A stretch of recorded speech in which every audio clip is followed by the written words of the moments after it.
पादांश्च हस्तचरणश्रवणत्वगादीन् प्राणान् नमो भगवते पुरुषाय तुभ्यं भवति दुर्गादेडं कोटिराग्ने जायते प्राज्ञादि सकलवचनचेतो देवता भारती सा वचसि सत्तां संहितं मानसे च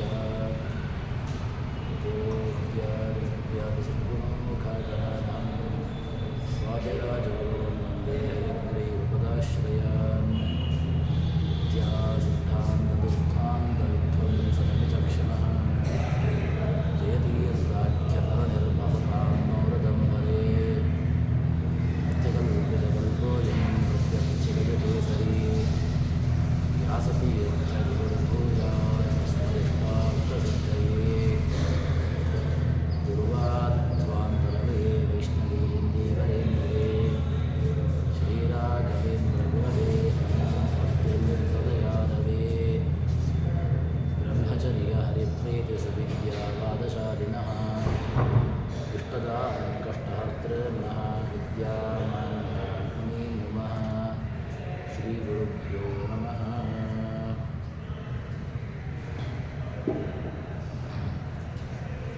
ಹಿಂದಿನ ಪದ್ಯದಲ್ಲಿ ಭಗವಂತನಲ್ಲಿ ಕೇಳುವಾಗ ಯಾವುದೋ ಕ್ಷುದ್ರವಾದಂತಹ ಲೌಕಿಕವಾದಂತಹ ಕಾಮನೆಗಳನ್ನು ಯಾವುದೋ ಇಚ್ಛೆಗಳನ್ನು ತಾನು ಇಟ್ಟುಕೊಂಡು ಭಗವಂತನ ಬಳಿಯಲ್ಲಿ ಏನನ್ನೋ ಹೇಯವಾದಂತಹದ್ದನ್ನು ಅಥವಾ ಲೌಕಿಕವಾದಂತಹದ್ದನ್ನು ಕಾಮನೆಗಳನ್ನು ಕೇಳುವಂತಹದ್ದು ಸಲ್ಲ ಎಂಬುದಾಗಿ ಜಗನ್ನಾಥದಾಸರು ಅದನ್ನು ಒಂದು ಒಳ್ಳೆಯ ಪದ್ಯದ ಮೂಲಕವಾಗಿ ತಿಳಿಸಿಕೊಡ್ತಾರೆ. ವೇಣುಗಾನ ಪ್ರಿಯನ ಆಹಿಕ ಸುಖಾನುಭವ ಬೇಡದಲೇ ಲಕ್ಷ್ಮೀ ಪ್ರಾಣನಾಥನ ಪಾದಭಕ್ತಿಯ ಬೇಡು. ಭಗವಂತನಲ್ಲಿ ಕೇಳಬೇಕು ಅಂತಾದರೆ ಒಂದು ಒಳ್ಳೆಯ ನೀನು ನಿರ್ವ್ಯಾಜವಾದಂತಹ ಭಕ್ತಿಯನ್ನು ಕೇಳು. ಅಂತಹ ಭಕ್ತಿಯನ್ನು ಕೇಳುವ ಮೂಲಕವಾಗಿ ಇನ್ನು ಎಲ್ಲ ರೀತಿಯಾದಂತಹ ಕಾಮನೆಗಳನ್ನು ನೀನು ಪಡೆದುಕೊಳ್ಳಬಹುದು ಎಂಬುದಾಗಿ ಹೇಳಿದ ನಂತರ ಮುಂದೆ ಯಾರನ್ನೂ ಒಂದು ದುರ್ಜನರ ಅಥವಾ ಯಾವುದಕ್ಕೂ ಕೂಡ ಪ್ರಯೋಜನಕ್ಕೆ ಬಾರದೇ ಇರತಕ್ಕಂಥವರ ಸಂಘವನ್ನು ಮಾಡಿದ್ದರಿಂದಾಗಿ ಏನು ಅವನು ಫಲವನ್ನು ಪಡ್ಕೊಳ್ತಾನೆ ಅಂತ ಕೇಳಿದರೆ, ಕ್ಷುಧೆಯ ಗೂಸುಗ ಹೋಗಿ ಕಾನನ ಬದರಿ ಫಲಗಳ ಅಪೇಕ್ಷೆಯಿಂದಲೇ ಪೊದೆಯೊಳಗೆ ಸಿಗಬಿದ್ದು ಬಾಯಿದೆರೆಯವರ ದರದಂತೆ ವಿಧಿಪತನ ಪೂಜಿಸದೆ ನಿನ್ನಯ ಉದರ ಕೋಸುಗ ಸಾಧುಲಿಂಗ ಪ್ರದರ ಶಕರಾದಾಯಿಸುತ್ತ ಬಳಲೆಂದು ಭವದೊಳಗೆ. ಭಗವಂತನಲ್ಲಿ ಏನನ್ನು ಕೇಳಬೇಕು, ಭಗವದ್ ಆರಾಧನೆಯನ್ನು ಯಾವ ರೀತಿಯಾಗಿ ನಡೆಸಬೇಕು ಎಂಬುದಾಗಿ ಹೇಳ್ತಾರೆ. ಕ್ಷುಧೆಯ ವಿಪರೀತವಾಗಿ ನೀರಡಿಕೆ, ಅದರಿಂದ ಬಳಲ್ತಾ ಇದ್ದಾನೆ ಒಬ್ಬ. ಆ ಬಳಲತಕ್ಕಂಥವನು ಏನು ಮಾಡ್ತಾನೆ ಅಂತ ಕೇಳಿದರೆ, ಆ ತೃಷಾ ಪರಿಹಾರವಾಗಬೇಕು. ಆ ತೃಷಾ ಪರಿಹಾರ ಆಗುವುದಕ್ಕೋಸ್ಕರವಾಗಿ ಯಾವುದೋ ಒಂದು ಅಡವಿಯಲ್ಲಿ ಏನು ಮಾಡ್ತಾನೆ, ಹಸಿವು ನೀರಡಿಕೆ ಎರಡೂ ಇದೆ. ಹಸಿವಿಂದಲೂ ಕೂಡ ಕಂಗೆಟ್ಟಿದ್ದಾನೆ, ವಿಪರೀತವಾಗಿ ನೀರಡಿಕೆಯೂ ಆಗ್ತಾ ಇದೆ. ಆ ಸಂದರ್ಭದಲ್ಲಿ ಒಬ್ಬ ಏನು ಮಾಡ್ತಾನೆ ಅಂತ ಹೇಳಿದರೆ, ಒಂದು ಕಾಡಿನಲ್ಲಿರುವಾಗ ಕಾಡಿನಲ್ಲಿರತಕ್ಕಂತಹ ನೀರಿನ ಅಥವಾ ನೀರಿನ ವ್ಯವಸ್ಥೆ ಇರತಕ್ಕಂತಹದ್ದನ್ನು ಅಥವಾ ಇನ್ಯಾವುದೋ ತಿನ್ನತಕ್ಕಂತಹ ಪದಾರ್ಥಗಳು, ಹಣ್ಣು ಅಥವಾ ಇನ್ನಿತರ ಏನೋ ಒಂದು ಸಿಕ್ಕಿತು ಅಂತ ಹೇಳಿದಾಗ ಅದರಲ್ಲಿ ತನ್ನ ಪ್ರವೃತ್ತಿಯನ್ನು ಮಾಡ್ತಾನೆ. ಆ ಪ್ರವೃತ್ತಿ ಮಾಡಿದಾಗ ಏನಾಗ್ತದೆ ಅಂತ ಕೇಳಿದರೆ, ಒಂದಷ್ಟು ವಿಪರೀತವಾದಂತಹ ಗಿಡಗಳು, ಪೊದೆಗಳು ಇದೆಲ್ಲ ಇರುವುದರಿಂದಾಗಿ ಅದರ ಮಧ್ಯದಲ್ಲಿ ಹೋಗಿ ಸಿಕ್ಕು ಹಾಕಿ ಬಿಡ್ತಾನೆ. ದಟ್ಟವಾದಂತಹ ಅರಣ್ಯ, ಅದರಲ್ಲಿ ತಾನು ಹೋಗಿದ್ದಾನೆ. ಹೋಗಿ ಅಲ್ಲಿ ತಾನು ಏನನ್ನು ಪಡೆದುಕೊಳ್ಳಬೇಕು ಹೇಳಿಕೊಂಡು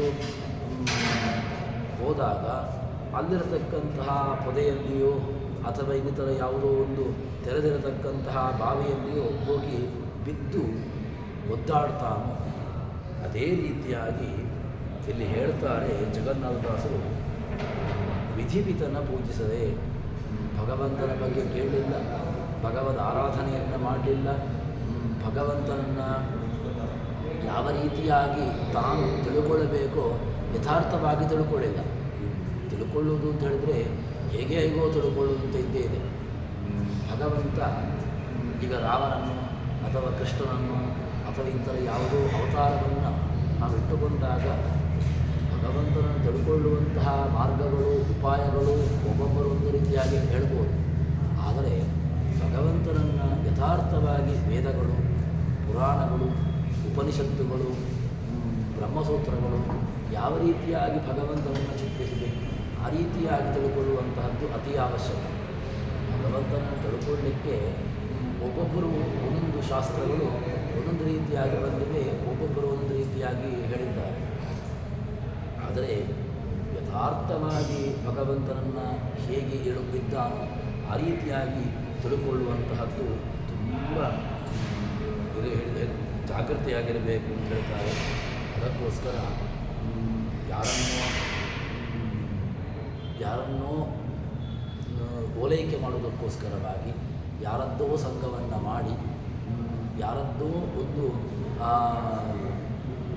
ಸಂಘದಿಂದಾಗಿ ಏನಾಯಿತು ಅಂತ ಕೇಳಿದ್ರೆ ತನ್ನ ಒಂದು ನಾಶವನ್ನು ತಾನು ಮಾಡಿಕೊಳ್ತಾನೆ. ಅದಕ್ಕೋಸ್ಕರವಾಗಿ ವಿಧಿಪಿತನ ಪೂಜಿಸದೆ ನಿನ್ನಯ ಉದರ ಕೋಸುಗ ಸಾಧುವಿಂದ ಹೊರಗಡೆ ತೋರ್ಪಡಿಗೆಗೋಸ್ಕರವಾಗಿ ಅಂತಹ ರೀತಿಯಲ್ಲಿ ಇದ್ದರೆ ಆವಾಗ ಇದು ಯಾವುದಕ್ಕೂ ಕೂಡ ಪ್ರಯೋಜಕ ಅನ್ನಿಸಿಕೊಳ್ಳೋದಿಲ್ಲ.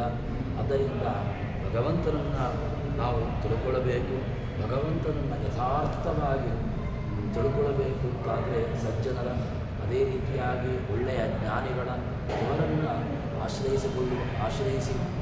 ಆಶ್ರಯವನ್ನು ಪಡೆದುಕೊಳ್ಳುವ ಮೂಲಕವಾಗಿ ಅವರ ಆಶ್ರಯದಲ್ಲಿ ತಾನು ಭಗವಂತನನ್ನು ತಿಳ್ಕೊಳ್ಳಬೇಕು ಅಂತ ಹೇಳುತ್ತಾರೆ. ಕೃಷ್ಣ ಹೇಳುವಂತಹ ಮಾತು ಏನು ಅಂತ ಹೇಳಿದ್ರೆ, ಚತುರ್ವಿಧ ಭಜಂತೆ ಮಾಂ ಅಂತ ಹೇಳಿಕೊಂಡು, ಆರ್ಥೋ ಜಿಜ್ಞಾಸುರು ಅರ್ಥಾರ್ಥಿ ಅಂತ ಹೇಳಿಕೊಂಡು ನನ್ನನ್ನು ಊಹಿಸತಕ್ಕಂಥವರು 4 ಮಂದಿ ಅಂತ. ಆರ್ತಃ, ಜಿಜ್ಞಾಸುರು, ಅರ್ಥಾರ್ಥಿ ಅಂತ ಹೇಳಿಕೊಂಡು, ಆರ್ಥೋ ಜಿಜ್ಞಾಸುರು ಅರ್ಥಾರ್ಥಿ ಅಂತ ಹೇಳಿಕೊಂಡು ನನ್ನನ್ನು ಈ 4 ಜನರು ಕೂಡ ತಮ್ಮ ತಮ್ಮ ವ್ಯವಸ್ಥೆಗೆ ತಮಗೆ ಏನು ಬೇಕು, ಏನನ್ನು ಪಡ್ಕೊಳ್ಳಬೇಕು ಆ ಪಡೆದುಕೊಳ್ಳುವಂತಹ ಉದ್ದೇಶದಿಂದಾಗಿ ನನ್ನನ್ನು ಆರಾಧನೆ ಮಾಡ್ತಾರೆ ಅಂತ ಹೇಳ್ತಾರೆ. ಆದರೆ ವಾಸ್ತವಿಕವಾಗಿ ಭಗವದ್ ಆರಾಧನೆಯನ್ನು, ಭಗವಂತನನ್ನು ತಿಳ್ಕೊಳ್ಳುವಂತಹದ್ದು ತುಂಬ ಜಾಗ್ರತೆಯಾಗಿ ಯಥಾರ್ಥವಾಗಿ. ಯಾಕೆಂತ ಹೇಳಿದ್ರೆ ದೇವರನ್ನು ತಿಳ್ಕೊಳ್ಳಿಕ್ಕೆ ನಾನೇ ದೇವರು ಅಂತ ಹೇಳ್ಬೋದು. ನಾನೇ ದೇವರು ಅಂತ ಹೇಳಿದರೆ ಅಹಂ ಬ್ರಹ್ಮಾಸ್ಮಿ ಈ ಸಿದ್ಧಾಂತ ತುಂಬ ನಮಗೆ ಖುಷಿಯನ್ನು ಕೊಡುವಂತಹದ್ದು, ತುಂಬ ಆನಂದವನ್ನು ಕೊಡುವಂಥದ್ದು. ನಾನು ದೇವರು ಬೇರೆ ಅಲ್ಲ, ನಾನು ಬೇರೆ ಅಲ್ಲ, ಒಳಗಡೆ ಪೂಜೆ ಮಾಡುವಂತಹ ಒಂದು ಪ್ರತಿಮೆಯೂ ಬೇರೆ ಅಲ್ಲ, ನಾನು ಬೇರೆ ಅಲ್ಲ, ನಾನು ಅರ್ಚನೆ ಮಾಡುವಂತಹ ದೇವರು ಬೇರೆ ಅಲ್ಲ. ಇದು ಈ ರೀತಿಯಾಗಿರತಕ್ಕಂತಹ ಚಿಂತನೆ ತುಂಬ ಆನಂದದಾಯಕ. ಅದಕ್ಕೋಸ್ಕರ ಅದೇ ಚಿಂತನೆಯನ್ನು ನಡೆಸೋಣ. ಈ ನಾನು ಬೇರೆ, ಭಗವಂತ ಬೇರೆ, ಅವನೊಬ್ಬ ಭಗವಂತನೊಬ್ಬ ಆನಂದಾದಿ ಗುಣವುಳ್ಳವನು ಅಥವಾ ಇನ್ನಿತರ ಹೀಗೂ ಅವನನ್ನು ಚಿಂತನೆ ಮಾಡಬೇಕಿಂತ ನಾನು ದೇವರು ಒಂದೇ ಎಂಬಂತಹ ಚಿಂತನೆಯಲ್ಲೇ ಇರ್ಬೋದಲ್ವ ಅಂತ ಹೇಳಿದ್ರೆ, ಅದಕ್ಕೋಸ್ಕರ ತಿಳ್ಕೊಳ್ಳುವಂತಹ ಬಗೆ ಅದು ವ್ಯತ್ಯಾಸ. ನಾನು ದೇವರು ಒಂದೇ ಅಂತ ಹೇಳಿಬಿಟ್ರೆ ದೊಡ್ಡ ಅನರ್ಥಕ್ಕೆ ಕಾರಣವಾಗ್ತದೆ. ಅದಕ್ಕೋಸ್ಕರವಾಗಿ ತಿಳ್ಕೊಳ್ಳುವಾಗ ತುಂಬ ಜಾಗರೂಕನಾಗಿ ಅದರ ಆಂತರ್ಯದ ತಿಳ್ಕೊಂಡು ತಾನು ಭಗವಂತನನ್ನು ಆರಾಧನೆ ಮಾಡಬೇಕು. ಅಯೋಗ್ಯ ಜನರನ್ನು ಸಂಘ ಮಾಡಿಕೊಂಡು ತಾನು ಹೇಗಾಗ್ತಾನೆ ಕೇಳಿದ್ರೆ, ಅಯೋಗ್ಯನರ ಸಂಘವನ್ನು ಮಾಡಿದರೆ ಕಾಡಿನಲ್ಲಿ ಚ್ಯುತಿ ಕೃಷ ಪರಿಹಾರಕ್ಕೋಸ್ಕರವಾಗಿ ಹೋಗಿ ಪೊದೆಯಲ್ಲಿ ಅಥವಾ ಇನ್ನಿತರ ಯಾವುದೋ ಗಿಡಗಂಟೆಯಲ್ಲಿ ಅಥವಾ ದೊಡ್ಡದಾಗಿರತಕ್ಕಂತಹ ಬಾವಿಯಲ್ಲಿ ಬಿದ್ದಾಗ ಯಾವ ರೀತಿಯಾಗಿ ದುಃಖವನ್ನು ಅನುಭವಿಸ್ತಾನೋ ಆ ರೀತಿಯಾದಂತಹ ದುಃಖವನ್ನು ಅನುಭವಿಸ್ತಾನೆ.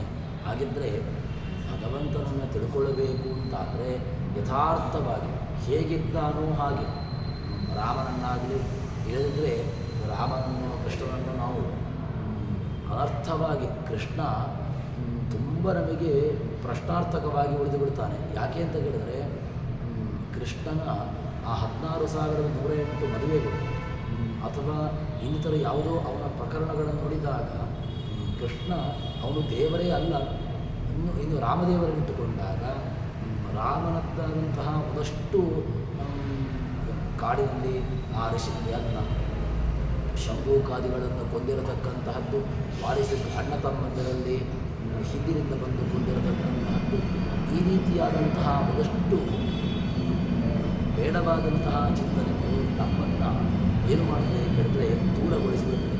ಅದಕ್ಕೋಸ್ಕರವಾಗಿ ಭಗವಂತನನ್ನು ತಿಳ್ಕೊಳ್ಳುವಾಗ ಯಥಾರ್ಥವಾಗಿ ತುಂಬ ಜಾಗರೂಕನಾಗಿ ತಾನು ತಿಳ್ಕೊಳ್ಳಬೇಕು ಎಂಬಂತಹ ವಿಚಾರವನ್ನು ಜಗನ್ನಾಥದಾಸರು ಹೇಳಿಕೊಡ್ತಾರೆ.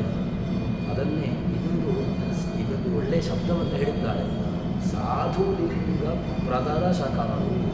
ಏನು ಅಂತ ಕೇಳಿದರೆ ಸಾಧುವಿನಂತೆ ಕಾಡತಕ್ಕಂಥವರು, ಸಜ್ಜನರು ಅಂತ ಹೇಳಿಕೊಂಡು ಬೋರ್ಡ್ ಹಾಕೊಂಡವರು. ವಾಸ್ತವಿಕವಾಗಿ ಸಜ್ಜನರಲ್ಲ, ಮತ್ತು ಸಜ್ಜನರು ಅಂತ ಬೋರ್ಡ್ ಹಾಕ್ಕೊಂಡು ನಮ್ಮದೇ ಸಜ್ಜನಿಕೆ, ನಾನು ಮಾತ್ರ ಸಜ್ಜನ ಅಂತ ಹೇಳಿಕೊಂಡು ಈ ಬೋರ್ಡ್ ಹಾಕ್ಕೊಂಡು ಪ್ರದರ್ಶನಕ್ಕೋಸ್ಕರ ಇಟ್ಟುಕೊಂಡವರು. ಆ ರೀತಿಯಾದಂತಹ ಯಾರೋ ನೀವು ದುರ್ಜನರ ಸಂಘವನ್ನು ಮಾಡಿಕೊಂಡು ನಿಮ್ಮ ಅವನತಿಯನ್ನು ನೀವು ಮಾಡಿಕೊಳ್ಳುತ್ತೀರಿ ಅಂತ ಹೇಳಿಕೊಂಡು ಹೇಳ್ತಾರೆ. ಅದಕ್ಕೋಸ್ಕರವಾಗಿ ಯಾರದ್ದೋ ಸಂಘ, ಅಲ್ಪರ ಸಂಘ ಅಭಿಮಾನ ಭಂಗ ಅಂತ ಹೇಳ್ತಾರೆ. ಯಾರನ್ನೋ ಅಲ್ಪರನ್ನು ಸಂಘ ಮಾಡುವಂತಹದ್ದು, ಆ ಅಲ್ಪರ ಸಂಘವನ್ನು ಮಾಡುವ ಮೂಲಕವಾಗಿ ತನ್ನ ಅವನತೆಯನ್ನು ತಾನು ಮಾಡಿಕೊಳ್ತಾನೆ ಅಂತ ಹೇಳಿಕೊಂಡು ಈ ರೀತಿಯಾಗಿ ನಮಗೆ ಎಚ್ಚರಿಕೆಯನ್ನು ಹೇಳ್ತಾರೆ. ಸರಿ, ಇಷ್ಟೆಲ್ಲ ಆದ ಮೇಲೆ ಭಗವಂತನನ್ನು ತಿಳ್ಕೊಳ್ಳಬೇಕು, ಹೇಗೆ ಒಬ್ಬನ ತಿಳ್ಕೊಳ್ಳಬೇಕು ಅಂತಾದರೆ ಅವನದ್ದೊಂದು ಸ್ವರೂಪ ಬೇಕಲ್ವ, ಚಿತ್ರಣ ಬೇಕಲ್ವ. ಭಗವಂತ ಏನು ಅಂತ ಗೊತ್ತಾಗಬೇಕು ಅಂತಾದರೆ ಅವನದ್ದೊಂದು ಸ್ವರೂಪ ಬೇಕು. ಈಗ ಯಾವುದೋ ಒಂದು ಕ್ಷೇತ್ರಕ್ಕೆ ಸಂಬಂಧಪಟ್ಟಿರತಕ್ಕಂತಹ ಉನ್ನತವಾದಂತಹ ವ್ಯಕ್ತಿ ಅಂತಾದರೆ ಆ ಔನ್ನತ್ಯದ ಅರಿವಿರಬೇಕು. ಔನ್ನತ್ಯದ ಅರಿವೇ ಇಲ್ಲದಿದ್ದರೆ ಏನು ತಿಳ್ಕೊಂಡು ಏನು ಪ್ರಯೋಜನ? ಭಗವಂತ ದೊಡ್ಡವನು ಯಾಕೆ? ನಾನು ಹೇಳಿದ್ದರಿಂದಾಗಿ ದೊಡ್ಡವನು ಅಲ್ಲ. ಭಗವಂತ ವಾಸ್ತವಿಕವಾಗಿಯೇ ಅವನಲ್ಲಿ ದೊಡ್ಡತನ ಇದೆ.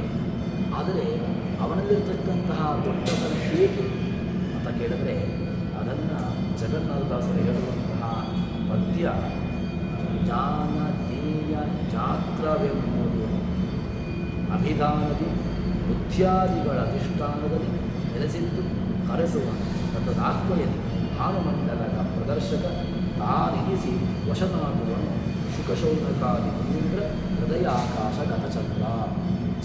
ಒಳ್ಳೆಯ ಭಗವಂತ ಯಾರಿಗೆ ಯಾರಿಗೆ ಸುಲಭನಾಗಿ ಸಿಗ್ತಾನೆ, ಸುಲಭನೋ ಹರಿ ಅಂತ ಹೇಳಿಕೊಂಡು ದಾಸರು ಹೇಳ್ತಾರೆ. ಭಗವಂತನನ್ನು ಒಲಿಸಿಕೊಳ್ಳುವಂತಹದ್ದು ತುಂಬ ಕಷ್ಟಪಡಬೇಕು ಅಂತಿಲ್ಲ ಅಲ್ಲ. ಹಾಗೆ ಅಂತೇಳಿ ಕಷ್ಟ ಅಂತಾದರೆ, ಸುಲಭ ಅಂತಾದರೆ ಅವರೆಲ್ಲ ಪ್ರಾಣಿಗಳು ತುಂಬ ಕಷ್ಟಪಟ್ಟಿದ್ದಾರೆ. ಅದಷ್ಟು ವರ್ಷಗಳ ತಪಸ್ಸನ್ನು ಆಚರಣೆ ಮಾಡಿ ಅದಷ್ಟು ತುಂಬ ಕಠಿಣವಾದಂತಹ ತಪಸ್ಸನ್ನು ಮಾಡಿಕೊಂಡು ಅವರು ಭಗವಂತನನ್ನು ಕಂಡುಕೊಂಡವರು. ಇದು ಸುಲಭ ಅಂತ ಹೇಳ್ತಾರೆ. ಹೇಗೆ ಅಂತ ಕೇಳಿದರೆ ಅದಕ್ಕೆ ಹೇಳ್ತಾರೆ, ಭಗವಂತ ಜ್ಞಾನ ಜ್ಞೇಯ ಜಾತ್ರೆ ಈ ಮೂರೂ ಕೂಡ ಭಗವಂತ ಅಂತ ಹೇಳ್ತಾರೆ. ಹೇಗೆ ಕೃಷ್ಣ ಹೇಳುವಂತಹ ಜ್ಞಾನ ಜ್ಞೇಯಂ ಪರಿಜ್ಞಾತ ವಿವಿಧ ಕರ್ಮಜೋಡನ ಕರಣಂ ಕರ್ಮಕರ್ತೇತಿ ವಿವಿಧಂ ಕರ್ಮ ಸಂಗ್ರಹ ಅಂತ ಹೇಳಿಕೊಂಡು ಭಗವಂತ ಎಲ್ಲವೂ ಅವನೇ. ಯಾಕೆ ಅಂತ ಹೇಳಿದ್ರೆ ನಾವು ದೈನಂದಿನ ಪೂಜೆಯಲ್ಲಿ ಹೇಳುವಂತಹ ಪ್ರಸಿದ್ಧವಾದಂತಹದ್ದು ಭಗವತೋ ಬಲೇನ ಭಗವತೋ ವೀರ್ಯೇನ ಭಗವತ ಸ್ತೇಜಸ ಭಗವತ ಕರ್ಮಣ ಭಗವತಃ ಶ್ರೀ. ಮಾಡಿದ್ದು ಯಾರದ್ದು ಪೂಜೆ? ದೇವರ ಪೂಜೆ. ಯಾರು ಮಾಡಿದವನು ಯಾರು ಕೇಳಿದರೆ ಭಗವತೋ ಬಲೇನ ಒಳಗಡೆ ಇದ್ದುಕೊಂಡು ಬಲ ಕೊಟ್ಟು ಮಾಡಿದಂತಹ ಕ್ರಿಯೆಗಳು ಭಗವತೋ ಬಲೇನ ಭಗವತೋ ವೀರ್ಯೇನ ಒಳಗಡೆ ಇದ್ದುಕೊಂಡು ಅದಕ್ಕೆ ಪುಷ್ಟಿಯನ್ನು ಕೊಟ್ಟು ಭಗವತೋ ವೀರ್ಯೇನ ಭಗವತ ತೇಜಸ್ಸ ಮತ್ತು ಕರ್ಮ ಆ ತೇಜಸ್ಸು ಯಾರ್ದು ಕೇಳಿದರೆ ನಂದ ಕೇಳಿದರೆ ನಂದಲ್ಲ ಮತ್ತು ಅವನದ್ದೇ ತೇಜಸ್ಸು ಮತ್ತು ಕರ್ಮ ಯಾರ್ದು ಪೂಜೆ ಯಾರ್ದು ಕೇಳಿದರೆ ಪೂಜೆಯೂ ಕೂಡ ಅವನದ್ದೇ. ಹಾಗಿದ್ದರೆ ನಾನು ಯಾಕೆ ಮತ್ತೆ ನಾನು ಯಾವುದಕ್ಕೂ ಅಲ್ಲ ಅಂತ ಅಂದರೆ ನಿನಗೆ ಹಾಗೆ ಇದು ಭಗವಂತನ ಕರುಣೆ. ಭಗವಂತನ ಕಾರುಣ್ಯ ಎಂತಹದ್ದು ಅಂತ ಕೇಳಿದರೆ ತಾನೇ ಇದ್ದುಕೊಂಡು ಅಲ್ಲಿ ಇಲ್ಲಿ ಎಲ್ಲ ಕಡೆಗಳಲ್ಲೂ ತಾನಿದ್ದುಕೊಂಡು ತನ್ನದೇ ಆದಂತಹ ಪೂಜೆಯನ್ನು ತಾನೇ ಮಾಡಿ ಅದರ ಫಲವನ್ನು ಕೊಡ್ತಾನವ. ಹಾಗೆಂದರೆ ಭಗವಂತನ ಕಾರುಣ್ಯ ಎಲ್ಲಿಯ ತನಕದ್ದು. ಪ್ರಾಣದೇವರು ಹಂಸ ನಾಮಕ ಪರಮಾತ್ಮನ ಜಪವನ್ನು ನಿತ್ಯದಲ್ಲಿಯೂ ಕೂಡ ಮಾಡ್ತಾರೆ. ಹಂಸನಾಮಕ ಪರಮಾತ್ಮನ ಜಪವನ್ನು ನಿತ್ಯದಲ್ಲಿಯೂ ಮಾಡುವಾಗ ಅದರ ಫಲವನ್ನು ಯಾರಿಗೆ ಕೊಡ್ತಾರೆ ಅಂತ ಹೇಳಿದ್ರೆ ಜೀವನಿಗೆ ಕೊಡ್ತಾರೆ. ಇದು ಪ್ರಾಣದೇವರ ಮಹತ್ವ. ಅದನ್ನೇ ಇಲ್ಲಿ ಹೇಳ್ತಾರೆ. ಭಗವಂತ ಏನಾಗಿದ್ದಾನೆ ಅಂತ ಹೇಳಿದ್ರೆ ಜ್ಞಾನ ಜ್ಞೇಯ ಜ್ಞಾತೃ ಎಲ್ಲವೂ ಕೂಡ ತಾನೇ ಆಗಿದ್ದುಕೊಂಡು ಎಲ್ಲಿದ್ದಾನೆ ಅಂತ ಹೇಳಿದ್ರೆ ಬುದ್ಧಿಯಾದಿಗಳಲ್ಲಿ ಬುದ್ಧಿ ಅದಾದ ಮೇಲೆ ಜ್ಞಾನಕ್ಕೆ ಜ್ಞಾನ ಎಲ್ಲಿಂದ ಬರುವಂತಹದ್ದು ಬುದ್ಧಿ. ಜ್ಞಾನ ಬುದ್ಧಿನಿಷ್ಠ. ಬುದ್ಧಿಯಿಂದಾಗಿ ಬುದ್ಧಿ ಇದ್ದರೆ ತಾನೆ ಜ್ಞಾನ ಬರೋದು. ಬುದ್ಧಿಯಲ್ಲಿದ್ದರೆ ಜ್ಞಾನ ಬರಲಿಕ್ಕೆ ಹೇಗೆ ಸಾಧ್ಯ? ಬುದ್ಧಿಯಲ್ಲಿ. ಅದಾದ ಮೇಲೆ ಜ್ಞೇಯ ಯಾವುದು? ಜ್ಞೇಯ ವಸ್ತುಗಳು, ಜ್ಞೇಯಾದಿ ವಸ್ತುಗಳು, ಜ್ಞೇಯವಾದಂತಹ ವಸ್ತುಗಳು ಬೇಕಾದಷ್ಟಿದೆ. ಆ ಜ್ಞೇಯವಾದಂತಹ ವಸ್ತುಗಳು ಜ್ಞಾನ ಜ್ಞೇಯ. ಅದಾದ ಮೇಲೆ ಜ್ಞಾತೃ ಇನ್ನೇನಾಗಿದ್ದಾನೆ? ಜ್ಞಾತೃ ತಿಳಿದುಕೊಳ್ಳುವಂತಹ ವ್ಯಕ್ತಿ. ಜೀವರಾಶಿಗಳು ಜ್ಞಾತೃ ಅದು ಕೂಡ ತಾನೇ ಆಗಿದ್ದುಕೊಂಡು ಬೇರೆ ಬೇರೆ ಹೆಸರಿನಿಂದ ಒಂದು ಕಡೆಯಲ್ಲಿ ಜ್ಞಾನ ಧರಿಸಿಕೊಳ್ತಾನೆ, ಇನ್ನೊಂದರಲ್ಲಿ ಜ್ಞೇಯ ಧರಿಸಿಕೊಳ್ತಾನೆ, ಇನ್ನೊಂದರಲ್ಲಿ ಜ್ಞಾತೃ ಧರಿಸಿಕೊಳ್ತಾನೆ. ಹೀಗೆ ಬೇರೆ ಬೇರೆ ಬೇರೆ ಹೆಸರಿನಿಂದ ತಾನು ಇದ್ದುಕೊಂಡು ಎಲ್ಲಿರ್ತಾನೆ ಅಂತ ಕೇಳಿದ್ರೆ ತದಾಹ್ವೇಲಿ ಭಾನುಮಂಡಲಗ ಸವಿತೃಮಂಡಲ ಮಧ್ಯವರ್ತಿ. ಭಗವಂತನನ್ನು ನಾವು ದೈನಂದಿನ ಸಂಧ್ಯಾವಂದನೆಯನ್ನು ಮಾಡುವಾಗ ಭಗವಂತನನ್ನು ಚಿಂತನೆ ಮಾಡಲಿಕ್ಕಿದೆ. ಎಲ್ಲಿ ಚಿಂತನೆ ಮಾಡೋದು? ಗಾಯತ್ರಿಯನ್ನು ಧ್ಯೇಯ ಸದಾ ಸವಿತೃಮಂಡಲ ಮಧ್ಯವರ್ತಿ ಆಚಾರ್ಯರು ಕೊಟ್ಟಿರತಕ್ಕಂತಹ ಚಿಂತನೆ. ಭಗವಂತನನ್ನು ಎಲ್ಲಿ ಚಿಂತನೆ ನಡೆಸಬೇಕು? ಧ್ಯೇಯ ಸದಾ ಸವಿತೃಮಂಡಲ ಮಧ್ಯವರ್ತಿ ನಾರಾಯಣ ಸರಸಜಾತ ಸನ್ನಿವಿಷ್ಟ. ಭಗವಂತ ಎಲ್ಲಿದ್ದಾನೆ ಅಂತ ಹೇಳಿದ್ರೆ ಸವಿತೃಮಂಡಲ ಮಧ್ಯವರ್ತಿಯಾಗಿ ತಾನಿದ್ದಾನೆ ಅಂತ ಹೇಳ್ತಾರೆ. ಹಾಗಿದ್ದರೆ ಸವಿತೃಮಂಡಲ ಮಧ್ಯವರ್ತಿಯಾದಂತಹ ನಾರಾಯಣನನ್ನು ಯಥಾರ್ಥವಾಗಿ ಸರಿಯಾಗಿ ಒಂದೊಂದು ಕಡೆಯಲ್ಲಿ ಜ್ಞಾನ ಜ್ಞಾತೃ ಜ್ಞೇಯ ಎಲ್ಲ ಶಬ್ದಗಳಿಂದಲೂ ಕೂಡ ತಾನೇ ಕರೆಸಿಕೊಂಡು ಏನು ಮಾಡ್ತಾನೆ ಅಂತ ಹೇಳಿದ್ರೆ ಸೂರ್ಯಮಂಡಲದಲ್ಲಿದ್ದುಕೊಂಡು ಪದಾರ್ಥಕ ಅವರವರಿಗೆ ಅವರವರ ಯೋಗ್ಯತೆಯನ್ನು ತೋರಿಸಿಕೊಡ್ತಾ ಏನು ಮಾಡ್ತಾನೆ. ಇನ್ನೊಂದು ಶುಕಶೌನಕಾದಿ ಮುನೀಂದ್ರ ಹೇಳ್ಬೋದಿತ್ತು. ಶುಕಾದಿಗಳು ಯಾಕೆ ಅವರ ಹೃದಯದಲ್ಲಿ ಸದಾಕಾಲದಲ್ಲೂ ಕೂಡ ವಾಸ ಮಾಡಿಕೊಂಡಿರ್ತಾನೆ. ಜ್ಞಾನಿಗಳ ಹೃದಯದಲ್ಲಿ ಯಾಕೆ ನಮಗೆ ಆದರೂ ಕೂಡ ದೇವರನ್ನು ನೋಡುವಾಗ ದೇವರ ಪೂಜೆಯನ್ನು ಮಾಡುವಾಗ ಆ ಸಂದರ್ಭದಲ್ಲಿ ಇರ್ತದೆ. ಆದರೆ ಮತ್ತೆ ದೇವತಾ ವ್ಯವಸ್ಥೆಯಿಂದ ಹೊರಗೆ ಬಂದೆವು ಅಂತ ಹೇಳಿದರೆ ಮತ್ತೆ ಆ ಚಿಂತನೆ ಇರುವುದು ಕಷ್ಟ. ಆದರೆ ಶೌನಕಾದಿಗಳಿಗಾಗುವಾಗ ಹಾಗಲ್ಲ. ಅವರು ಸದಾಕಾಲದಲ್ಲೂ ಕೂಡ ಭಗವಂತನನ್ನು ತಮ್ಮ ಹೃದಯದಲ್ಲಿ ಇರಿಸಿಕೊಂಡು ಸದಾ ನಿರಂತರವಾಗಿ ಭಗವಂತನನ್ನು ಆರಾಧನೆ ಮಾಡ್ತಾ ಇರ್ತಾರೆ. ಆದ್ದರಿಂದ ಆ ಶುಕಶೌನಕಾದಿಗಳನ್ನು ಹೇಳ್ತಾರೆ. ಉದಾಹರಣೆಯಾಗಿ ಅಂತಹ ಇದ್ದುಕೊಂಡು ಭಗವಂತ ಇಲ್ಲಿ ಹೇಗಿರ್ತಾನೆ ಅಂತ ಹೇಳಿದ್ರೆ ಹೃದಯಾಕಾಶ ಗತಚಂದ್ರ ಆನಂದವನ್ನು ಹೃದಯದಲ್ಲಿದ್ದಾನಲ್ಲ ಚಂದ್ರಂತೆ ಆಹ್ಲಾದವನ್ನು ಒಳ್ಳೆಯ ಶುಕಮುನಿಗಳು ಸಾಕ್ಷಾತ್ ರುದ್ರದೇವರ ಅವತಾರ. ನಮಗೆ ಭಾಗವತ ಇವತ್ತಿನ ದಿವಸ ಸಿಕ್ಕಿದೆ ಅಂತ ಹೇಳಿದ್ರೆ ಆ ಭಾಗವತದ ಭಗವಂತನ ಕಥೆಯನ್ನು ಭಗವಂತನ ವಿಚಾರವನ್ನು ತಿಳಿಸಿಕೊಟ್ಟಿರತಕ್ಕಂತಹ ಒಂದು ರೂಪ ಅದು ಸುಖರೂಪ. ಅಂತಹ ಸುಖರೂಪ ಅಷ್ಟು ನಮಗೆ ಇನ್ನು ಅದು ಮಾತ್ರವಲ್ಲ, ಶುಕ ಶೌನಕರು. ಯಾಕೆ ಅಂತ ಕೇಳಿದ್ರೆ ಶೌನಕಾದಿ ಮುನಿಗಳನ್ನು 18 ಪುರಾಣಗಳು ನಮಗೆ ಪುರಾಣಗಳು ಸಿಕ್ಕಿರತಕ್ಕಂತಹದ್ದು ವ್ಯಾಸರ ಮೂಲಕವಾಗಿ, ವ್ಯಾಸರಿಂದ ಅಲ್ಲಿ ಅವಿರತವಾಗಿ ಆ ಶೌನಕಾದಿಗಳ ಮೂಲಕವಾಗಿ 18 ಪುರಾಣಗಳು ನಮಗೆ ದೊರಕಿರತಕ್ಕಂತಹದ್ದು. ಇಂತಹ ಜ್ಞಾನಿಗಳ ಹೃದಯದಲ್ಲಿ ಸದಾ ಕಾಲದಲ್ಲೂ ಕೂಡ ಅದು ನಿರಂತರವಾಗಿರತಕ್ಕಂತಹದ್ದು. ಅಂತಹ ನಿರಂತರವಾಗಿರತಕ್ಕಂತಹ ಜ್ಞಾನಿಗಳ ಹೃದಯದಲ್ಲಿ ಕನಕದಾಸರು, ಜಗನ್ನಾಥದಾಸರು, ಗೋಪಾಲದಾಸರು ಇವರೆಲ್ಲರೂ ಕೂಡ ಭಗವಂತನನ್ನು ಸದಾ ಕಾಲದಲ್ಲೂ ಕೂಡ ತಮ್ಮ ಹೃದಯದಲ್ಲಿ, ತಮ್ಮ ಮನಸ್ಸಿನಲ್ಲಿ ಇಟ್ಟುಕೊಂಡು ಭಗವದ್ ಆರಾಧನೆಯನ್ನು ನಡೆಸಿರತಕ್ಕಂಥವರು ಎಂಬುದಾಗಿ ಹೇಳ್ತಾರೆ. ಇಂತಹ ಭಗವಂತ ಏನು ಮಾಡ್ತಾನೆ ಕೇಳಿದರೆ, ಒಳ್ಳೆಯ ಯಾರು ಇರ್ತಾನೆ ಒಳ್ಳೆಯ ರೀತಿಯಾಗಿರತಕ್ಕಂತಹ ರೀತಿಯಲ್ಲಿ ಅವರಿಗೆ ಭಗವಂತ ದೊರಕ್ತಾನೆ. ಹಾಗಿದ್ದರೆ ಭಗವಂತನನ್ನು ಸಿಗಬೇಕು ಅಂತ ಹೇಳಿದರೆ ಸುಲಭದ ಮಾರ್ಗ ಇದೆ, ಏನು ಕಷ್ಟಪಡಬೇಕು ಅಂತಿಲ್ಲ. ಭಗವಂತ ಆರಾಧನೆಯನ್ನು ಎಲ್ಲವನ್ನೂ ಕೂಡ ಭಗವತ್ ಪೂಜಾ ಎಂಬುದಾಗಿ ಇಟ್ಟುಕೊಂಡು ತಾನು ಮಾಡುವಂತಹದ್ದು. ಶಾಸ್ತ್ರಗಳ ಶ್ರವಣ, ಜ್ಞಾನ, ಜ್ಞೇಯ, ಜಾತೃ ಇದರೆಲ್ಲರಲ್ಲಿಯೂ ಕೂಡ ಭಗವಂತನಿದ್ದಾನೆ ಎಂಬಂತಹ ಚಿಂತನೆಯನ್ನು ಇಟ್ಟುಕೊಂಡು ಭಗವದ್ ಆರಾಧನೆಯನ್ನು ನಡೆಸಬೇಕು ಎಂಬುದಾಗಿ ಹೇಳ್ತಾರೆ. ಹೀಗೆ ಯಾರು ಚಿಂತನೆ ನಡೆಸ್ತಾರೆ ಅವರಿಗೆ ಭಗವಂತ ಒಲಿಯುತ್ತಾನೆ ಎಂಬುದಾಗಿ ಹೇಳಿ ಅದಾದ ಮೇಲೆ ಮುಂದೆ ಹೇಳ್ತಾರೆ, ಭಗವಂತ ಒಲಿಯುತ್ತಾನೆ. ಯಾರಿಗೆ ಒಲಿಯುತ್ತಾನೆ? ಭಗವಂತ ಸಿಗ್ತಾನೆ ಅಂತ ಹೇಳ್ತೇವೆ. ಯಾರಿಗೆ ಸಿಗುವಂತಹ ಒಂದಷ್ಟು ದೃಷ್ಟಾಂತಗಳು ಯಾರಾದರೂ ಇದೆಯೋ? ಭಗವಂತ ಇಂಥವರಿಗೆ ಸಿಕ್ಕಿದ್ದಾನೆ ಅಂತ ಹೇಳಿದರೆ ಸಿಗ್ತಾನೆ. ಅದೇನು ಕೇಳಿದ್ರೆ ಕಷ್ಟಪಡಬೇಕು. ಏನು ಕಷ್ಟಪಡುವಂತಹದ್ದು? ಸುಲಭದ ಮಾರ್ಗ ಇದೆ. ಸುಲಭದ ಮಾರ್ಗದಲ್ಲಿ ಭಗವಂತನನ್ನು ಒಲಿಸಿಕೊಳ್ಳುವಂತಹದ್ದು ಅದೇನು ಕೇಳಿದರೆ, ಉದಯವ್ಯಾಪಿ ದರ್ಶಪೂರ್ಣಿಮ ಅಧಿಕಯಾನು ಶ್ರವಣವಚಿ ಬಿರಿದು ಸದನ ವೈದ್ಯರೇ ಮಾಳಪ್ಪ ತೆರೆವೆಂಬುದಲ್ಲಿ ಹರಿಸೇವೆ ವಿಧಿ ನಿಷೇಧಗಳೇ ನೋಡದೆ ವಿಧಿಸುತ್ತಿಹ ಭಕ್ತರಿಗೆ ಸರ್ವದ ಬದಿಗನಾಗಿಹ ಎಲ್ಲ ಕಾಲದೆ ಭಕ್ತವತ್ಸವ. ಭಗವಂತ ದೊರಕುತ್ತಾನೆ ಯಾರಿಗೆ?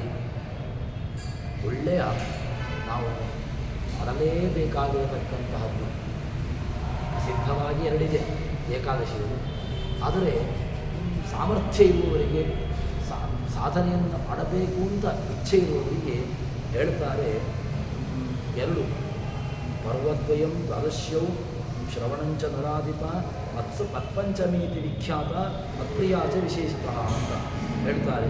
ಒಂದು ಉದಯವ್ಯಾಪಿನಿಯಾದಂತಹ ಅಮಾವಾಸ್ಯೆ, ಅನಂತರ ಯಾಮದ ನಂತರವೂ ಕೂಡ ವ್ಯಾಪಿಸಿರತಕ್ಕಂತಹ ಹುಣ್ಣಿಮೆ, ಅದಾದ ಮೇಲೆ ಶ್ರವಣ ನಕ್ಷತ್ರ.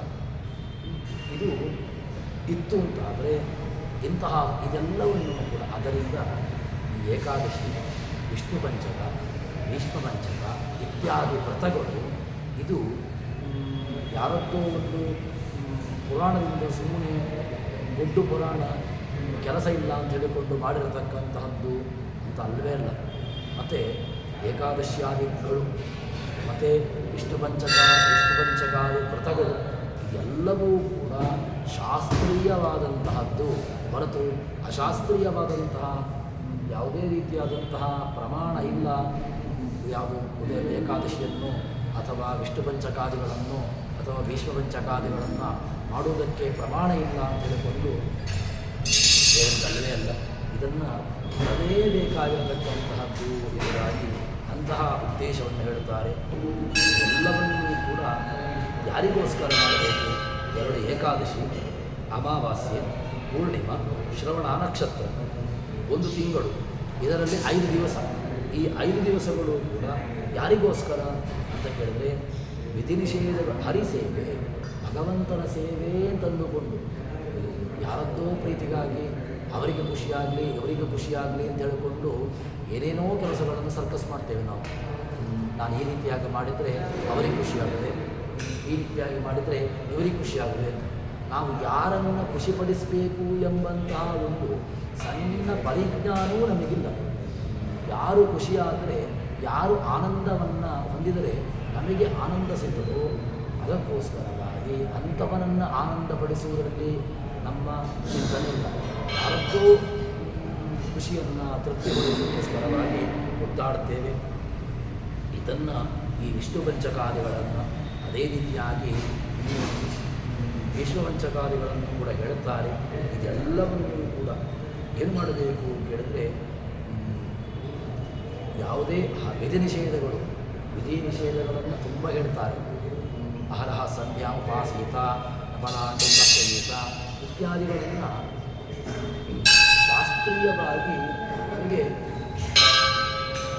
ಶಾಸ್ತ್ರೀಯವಾಗಿ ವಿಧಿಸ್ತಾರೆ.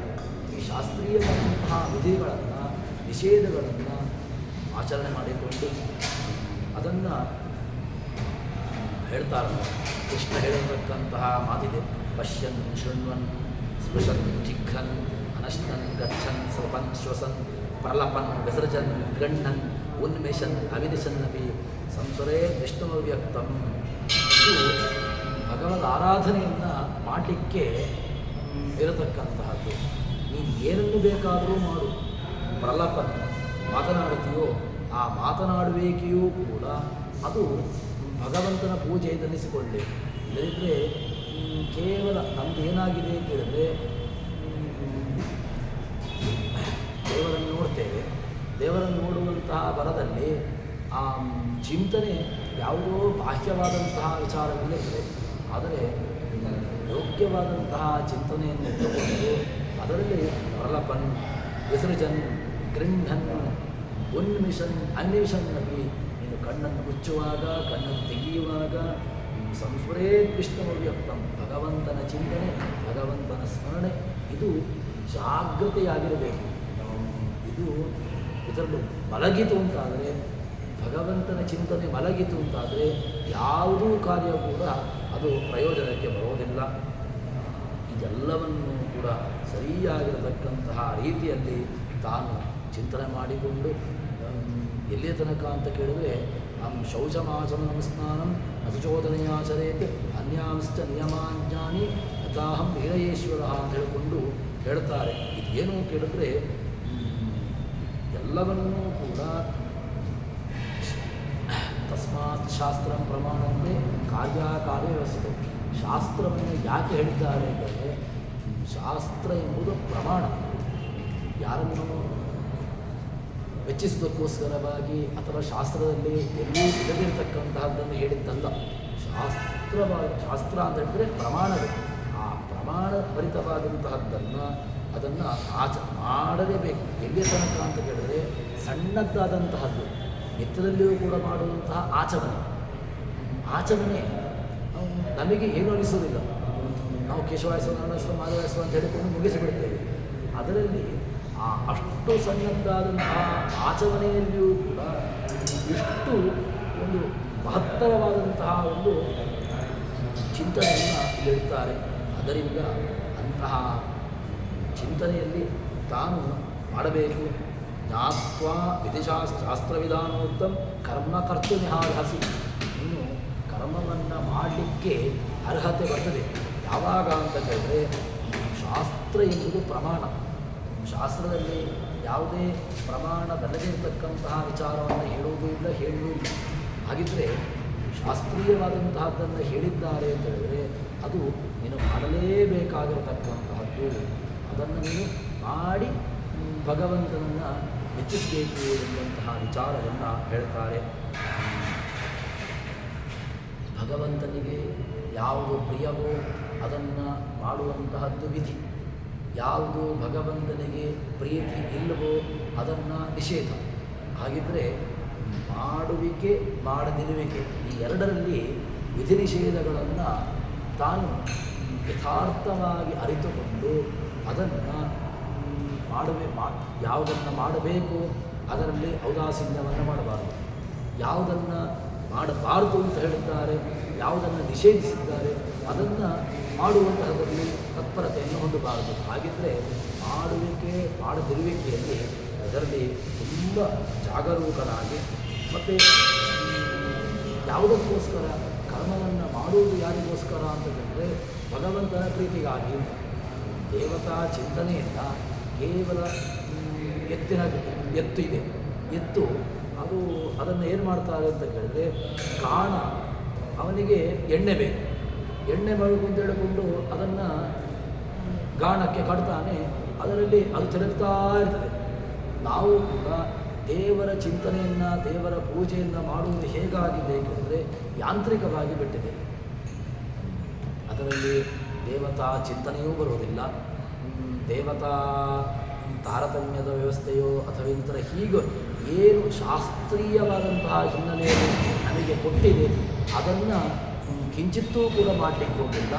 ಮತ್ತು ಕೇವಲ ಕಾಟಾಚಾರಕ್ಕೆ ಯಾರೋ ಒಬ್ಬರು ಮಾಡಿದ್ದಾರೆ ಅದನ್ನು ನಾನು ಮಾಡಬೇಕು, ಈ ರೀತಿಯಾದಂತಹ ವ್ಯವಸ್ಥೆಯಲ್ಲಿ ಇದ್ದರೆ ಆವಾಗ ವಿಧಿಯೂ ಇಲ್ಲ, ನಿಷೇಧವೂ ಇಲ್ಲ. ಈ ವಿಧಿ ನಿಷೇಧಗಳನ್ನು ಯಾಕೆ ಕೊಟ್ಟಿದ್ದಾರೆ?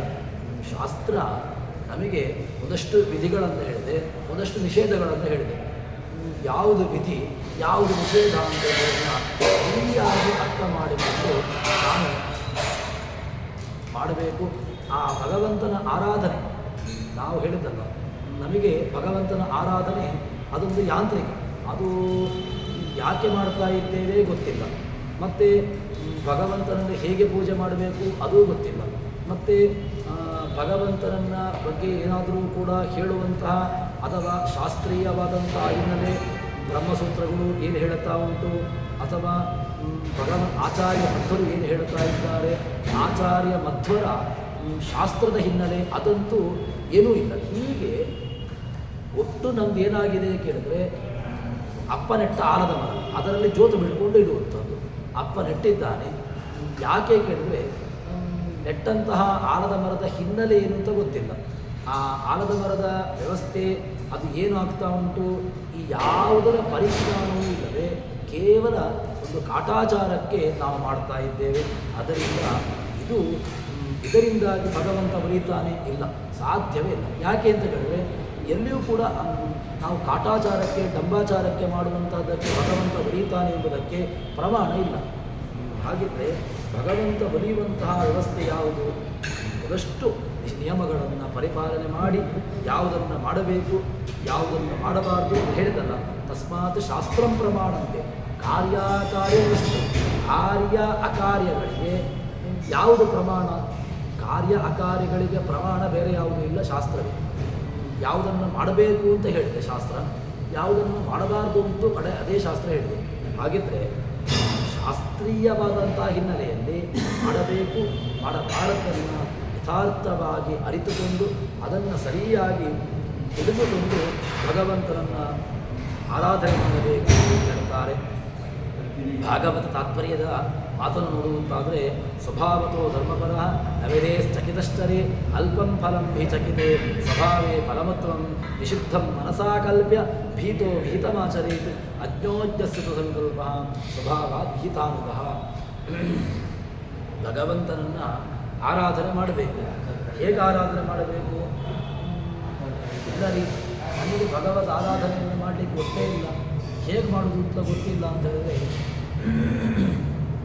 ಭಗವಂತನನ್ನು ಆರಾಧನೆ ಮಾಡುವಂತಹ ವಿಧಾನಗಳನ್ನು ಕೊಟ್ಟಿದ್ದಾರೆ. ಆ ರೀತಿಯಾದಂತಹ ವಿಧಾನದಲ್ಲಿ ಅವಿಧಿನಾಕೃತಂ ಅಕೃತಮೇವ ಅಂತ ಒಂದು ಮಾತಿದೆ. ನೀನು ವಿಧಿಪೂರ್ವಕವಾಗಿ ಮಾಡಿಲ್ಲ ಅಂತಾದರೆ ಅದು ಅಕೃತಮೇವ, ಅದು ಮಾಡಿಯೂ ಕೂಡ ಪ್ರಯತ್ನ ಇಲ್ಲ. ಅವಿಧಿನಾಕೃತಂ ಅಕೃತಮೇವ.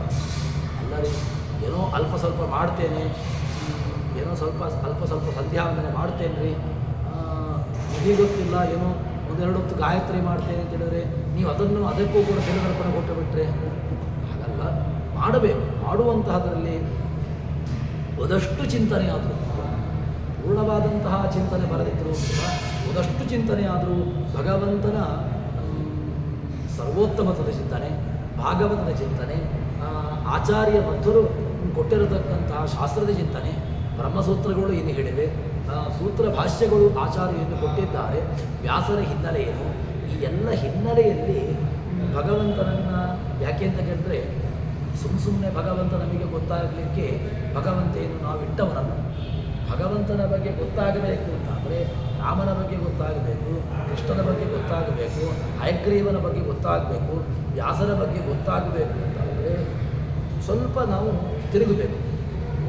ಪುಟವನ್ನು ತಿರುಗಿಸಿದಾಗ, ಪುಟವನ್ನು ತಿರುಗಿಸುವುದು ಅಂತ ಹೇಳಿದರೆ ಪುಸ್ತಕದ ಹಿನ್ನೆಲೆ ಒಂದಾ ಜ್ಞಾನದ ಸಂಘ, ಒಂದಾ ಜ್ಞಾನಿಗಳ ಸಂಘ ಮಾಡಬೇಕು.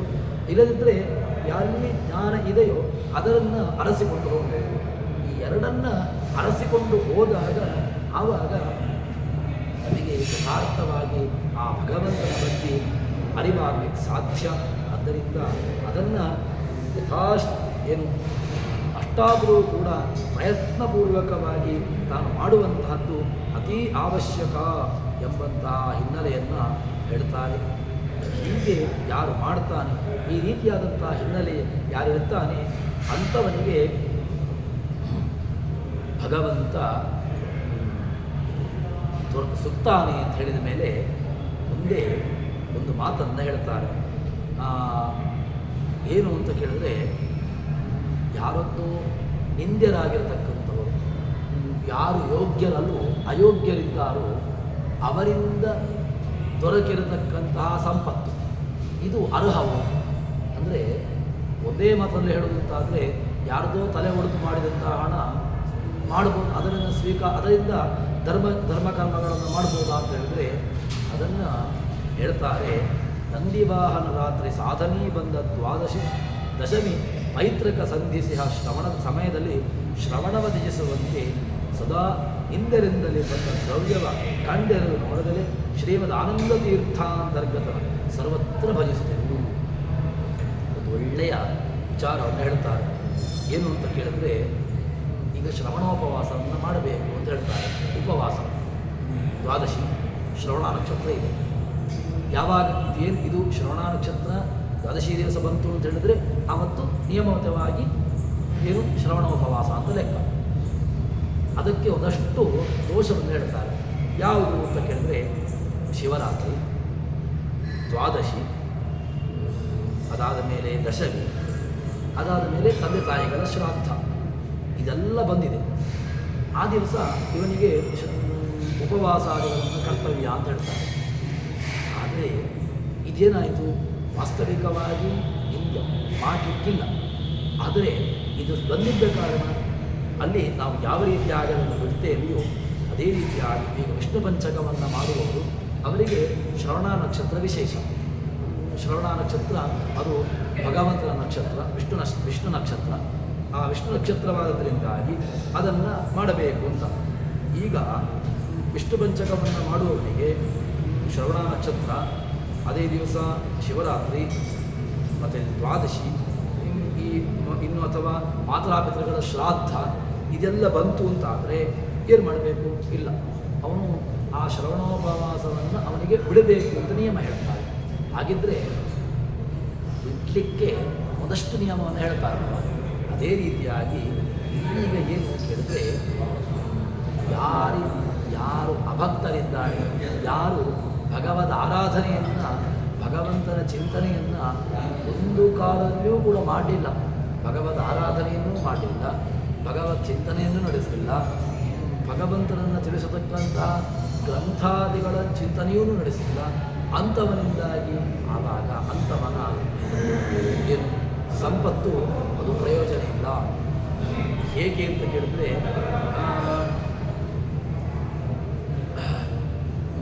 ಒಳ್ಳೆಯ ಅಮೃತದ ಘಟದಲ್ಲಿ ಸ್ವಲ್ಪ ಮದ್ಯದ ಬಿಂದು ಬಿದ್ದಿದೆ. ಅಮೃತ ಘಟ ಮದ್ಯ ಬಿದ್ದರೂ ಕೂಡ ಪರವಾಗಿಲ್ಲ, ಅಮೃತವನ್ನು ಸ್ವೀಕಾರ ಮಾಡಬೇಕು, ಯೋಗ್ಯ. ಹೇಗಾಗ್ತದೆ? ಸಾಧ್ಯವೇ.